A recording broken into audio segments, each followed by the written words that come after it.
Good afternoon. I want to start by thanking the House committees for working hard this week to advance critical components of the economic plan that I've put before the Congress. I know we still have a long way to go, but I'm confident the Congress will deliver to my desk both the bipartisan physical infrastructure plan and the Build Back Better plan that I have proposed. And I've said many times before, I believe we're at an inflection point in this country. One of those moments where the decisions we're about to make can literally change the trajectory of our nation for years and possibly decades to come. Each inflection point in this nation's history represents a fundamental choice. I believe that America at this moment is facing such a choice. And the choice is this: are we going to continue with an economy where the overwhelming share of the benefits go to big corporations and the very wealthy? Or are we going to take this moment right now to set this country on a new path, one that invests in this nation, creates real sustained economic growth, and that benefits everyone, including working people and middle-class folks? That's something we haven't realized in this country for decades. The data is absolutely clear.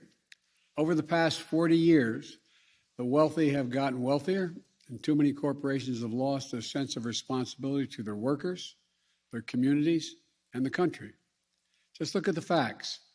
CEOs used to make about 20 times the average worker in the company that they ran.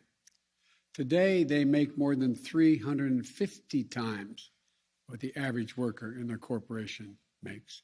Since the pandemic began, billionaires have seen their wealth go up by $1.8 trillion. That is, everyone was a billionaire before the pandemic began. The total accumulated wealth beyond the billions they already had has gone up by $1.8 trillion. Simply not fair. And how is it possible that 55 of the largest corporations in this country paid $0 in federal income taxes? They made over $40 billion in the year 2020, and they paid zero. Think about that. $0 in federal taxes on $40 billion in profits. How is it possible that the wealthiest billionaires in the country can entirely escape paying income tax on what they've made? How is it possible for millionaires and billionaires that can pay a lower rate of tax than teachers, firefighters, or law enforcement officers? Here's the simple truth. For a long time, this economy has worked great for those at the very top, while ordinary, hardworking Americans, the people who built this country, have been basically cut out of the deal. And I've said this from the time I announced I was going to run. I believe this is a moment of potentially great change. This is our moment to deal working people back into the economy. This is our moment to prove the American people that their government works for them, not just for the big corporations and those at the very top. When I was sworn in as president, the nation was struggling to pull out of the worst economic crisis since the Great Depression. Job growth was anemic, with just over 60,000 new jobs per month in the 3 months before I was sworn in. Then we went to work and passed the American Rescue Plan back in March, and it worked. It's still working. Over the last 3 months, we've been creating on average 750,000 new jobs per month. Our economy is growing at the fastest rate we've seen in nearly 40 years. Our recovery is unique in the world. We're the only developed country in the world whose economy is now bigger than it was before the pandemic. While this is all good news, I know many Americans are still struggling to make it through each and every day. For too many, it's harder and harder to pay the bills: food, gas, rent, health care. I get it. We still have a long way to go to get the economy where it needs to be. As I've said for a long time, coming out of this economic crisis as deep as the one we're in was never going to be easy. But we're doing it, and we can continue to do it. COVID, supply chain issues, bad actors seeking to profit off the pandemic are all contributing to the challenges we're facing. That's why I've made getting COVID under control my top priority from my first day as president. Everything from our public health to our economy depends on this. We've made enormous progress against the virus through the summer, and now we put ourselves in a strong position to battle this Delta variant. That's why the actions I proposed on vaccines last week are so critical. From requiring federal workers to get vaccinated, requiring healthcare workers to be vaccinated, requiring employers with over 100 employees to institute vaccine and/or test protocols, calling on for them to be able to know what their employees are doing before they walk through the door, calling for vaccine or test requirements to enter big venues, and a whole series of steps I propose to protect our kids in schools. Wall Street firms have analyzed the impact of these plans, and they're projecting that these new requirements will help 12 million more Americans get vaccinated, which will help more businesses stay open and more Americans back to work. The data shows that the overwhelming majority of Americans agree with my proposal. There's no surprise, given that 76% of American adults have already gotten at least one shot. But we're facing a lot of pushback, especially from some of the Republican governors. The governors of Florida and Texas are doing everything they can to undermine the life-saving requirements that I proposed. And some of the same governors attacking me are in states with the strictest vaccine mandates for children attending school in the entire country. For example, in Mississippi, children are required to be vaccinated against measles, mumps, rubella, chickenpox, hepatitis B, polio, tetanus, and more. These are state requirements. But in the midst of a pandemic that has already taken over 660,000 lives, I propose a requirement for COVID vaccines, and the governor of that state calls it, quote, a tyrannical type move? A tyrannical type move? This is the worst kind of politics, because it's putting the lives of citizens of their states, especially children, at risk. And I refuse to give in to it. These policies are what the science tells us we need to do.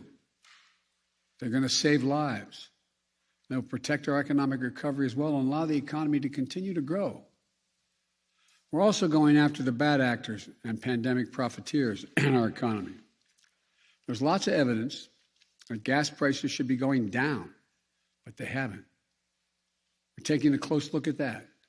Taxpayers in this country also have paid for extraordinary effort to keep our country going over the past year or so. Unlike the last administration, which resisted oversight and allowed taxpayers to be victimized by fraud, we're working hard to protect vulnerable Americans from having their identity stolen.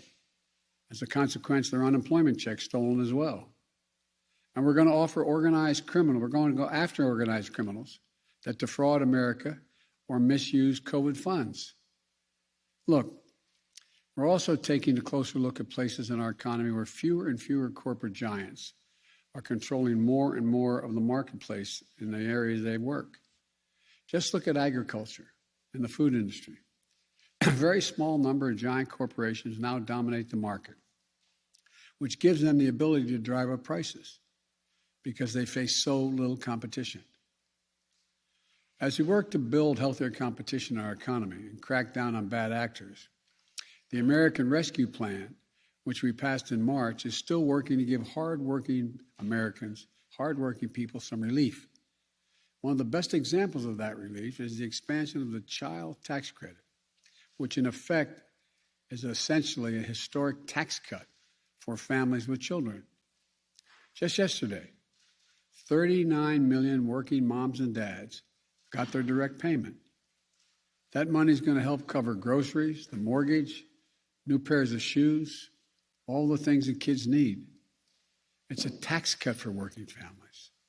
So, we're working to provide as much relief as we can right now to American families, but here's the truth.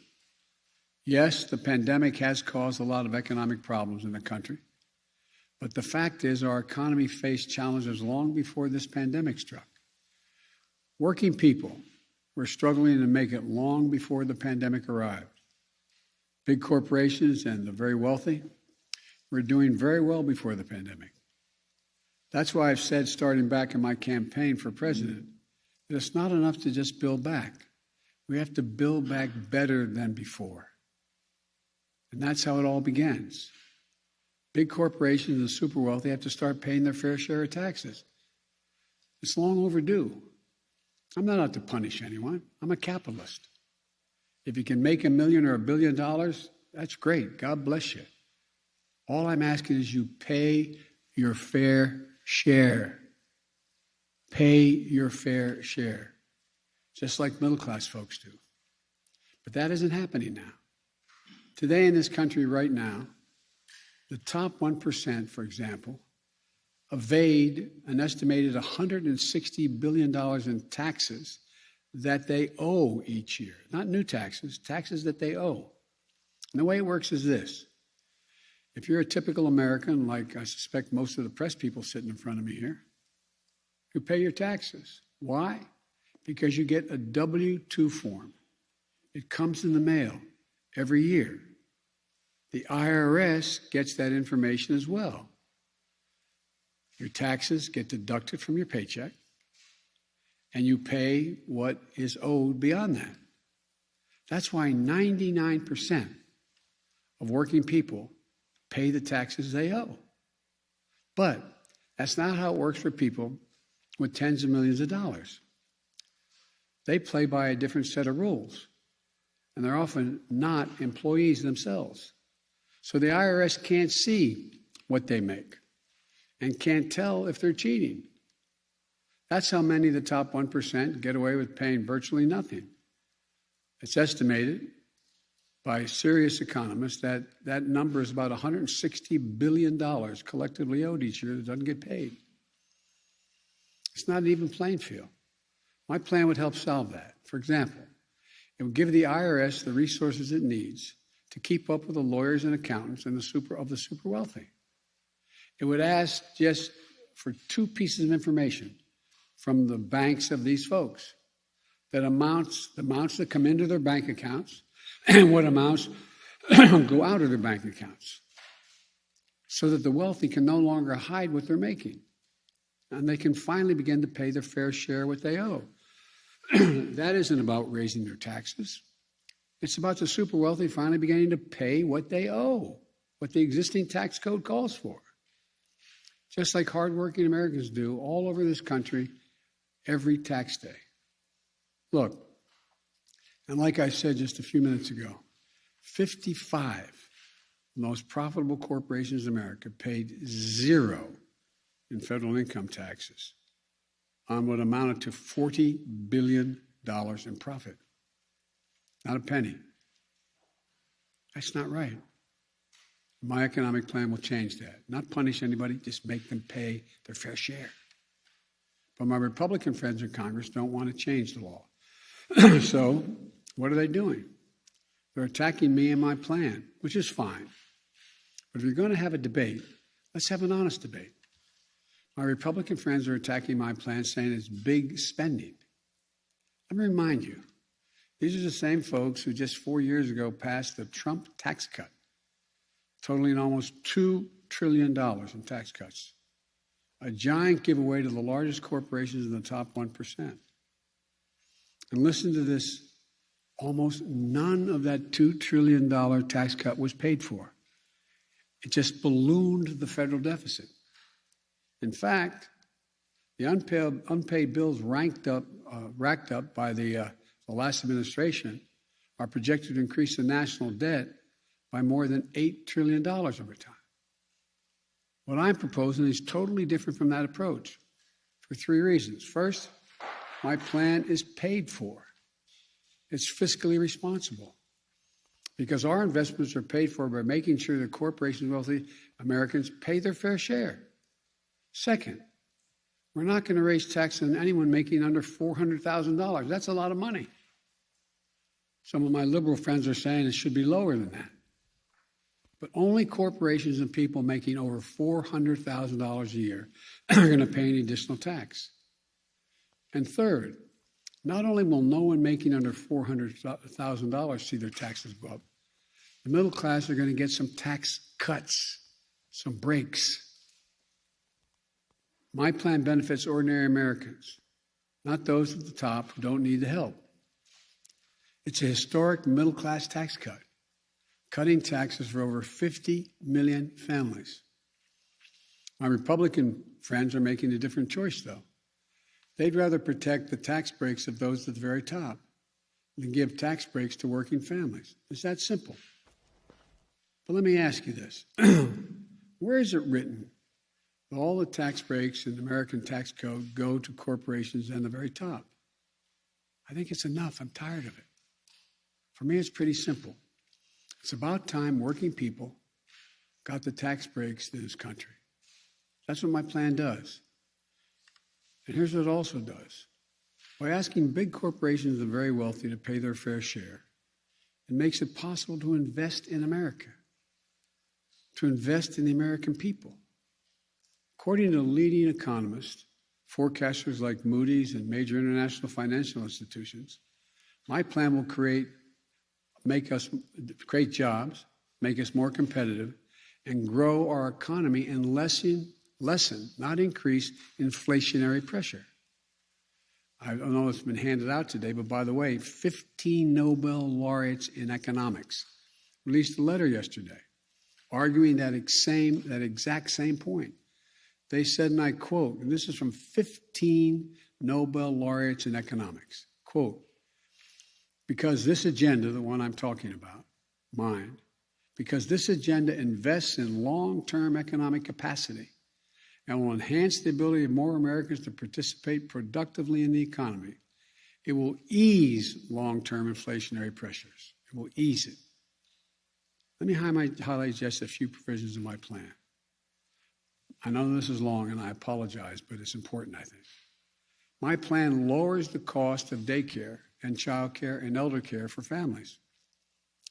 And the added benefit of allowing millions of people, mostly women, who are not able to go back to work because of very young family members or elderly people they're taking care of. Allow them to go back to work. It's estimated in the millions can't go back. It lowers health care premiums for millions of families. It lowers prescription drug costs by giving Medicare the power to negotiate lower drug prices. And it strengthens Medicare by adding dental, vision, and hearing coverage for if you're on Medicare. It also extends a tax cut for families with kids that we passed in the American Rescue Plan in March. All of this will mean thousands of dollars in savings for the average American family on some of the toughest and most important bills they have to pay every month. My Republican friends talk a lot about inflation, but if you want to talk about actually lowering the cost of living for people in this country, my plan does just that. By strengthening the capacity of our economy, it will also reduce inflationary pressures over the long run. Here's something else my plan does. It confronts the crisis of extreme weather events that we're seeing all around us and around the world, but just here in America. We see it everywhere. We know it's real. In just the past few weeks, and there's more to come, I've seen the destruction of hurricanes in Louisiana, where winds got up to gusts to 179 miles an hour. A deadly toll from flooding in New York, where 20 inches of rain in New Jersey, more than 11 inches of rain in some areas. More than 5 million acres of our lands and communities have burned to the ground in wildfires just this year alone. That's more than the size of the entire state of New Jersey burned to the ground. When I was out in California, I flew over some of these areas. In addition, there's a severe drought in the West and the Midwest. There's a blinking code red out there for the nation. We can't wait to act. Extreme weather, just last year, cost the American public $99 billion in damage. $99 billion in damage last year. And unfortunately, we're likely to break that record this year. And the evidence is overwhelming that every dollar we invest in resilience saves $6 down the road when the next fire doesn't spread as widely or the power station holds up against a storm. We need to rebuild with resilience in mind. So roads are built higher. Levees are built made more stronger. Transmission lines are better protected, and so much more. You know, I hope we're past debating climate change in this country. Now we have to act, and we have to act fast. And my plan does that. Let me end with this. This pandemic has been god-awful for so many reasons. The lost lives, as I said, over 660,000. The jobs, the businesses lost. The lost time in school for our kids. But it does present us with an opportunity. We can build an economy that gives working people a fair shot this time. We can restore some sanity and fairness to our tax code. We can make the investments that we know are long overdue in this nation. That's exactly what my bipartisan infrastructure plan does. I should say our bipartisan infrastructure plan does. Investments in roads, bridges, highways, clean water in every home and every school, universal broadband, quality, affordable places for families to live.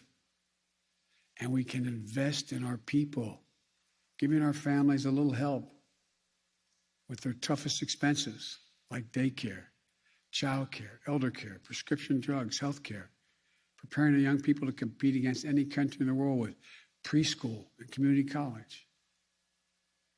We can confront this crisis of extreme weather and climate change and not only protect our communities, but create new opportunities, new industries, and new jobs.